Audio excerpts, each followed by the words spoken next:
ఆపదని ఈశ్వరుడు ఒక్కడే గట్టెక్కించగలడు సుమా.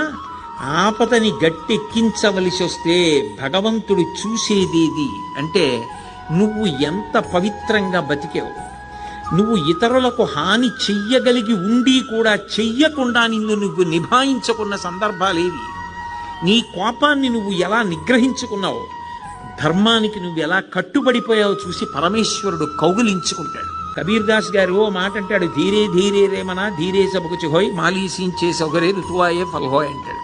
ఇవాళ విత్తనాలు పెట్టి నేను బిందెలు నీళ్లు పోస్తే జామ చెట్టు వచ్చి కాయలు కాస్తుందా? ఇవాళ విత్తనం పెట్టి కొద్ది కొద్దిగా నీళ్లు పోస్తే ఒక 5 ఏళ్ల తర్వాత చెట్టే విరగ కాస్తుంది. ధర్మాన్ని నమ్ముకున్నవాడు పాడవడు. ధర్మానికి ఫలితం శాశ్వతమైన ఫలితం కాలంలో కనపడుతుంది. ఆనాడు ధర్మం పట్టుకున్నవాడు ఎంత గొప్పవాడో మిగిలిన వాళ్ళకి కూడా ఆదర్శం అవుతాడు. ధర్మం వదిలినవాడు నశించిపోతాడు. అది నిరూపించాడు భాగవతం ప్రారంభంలోనే.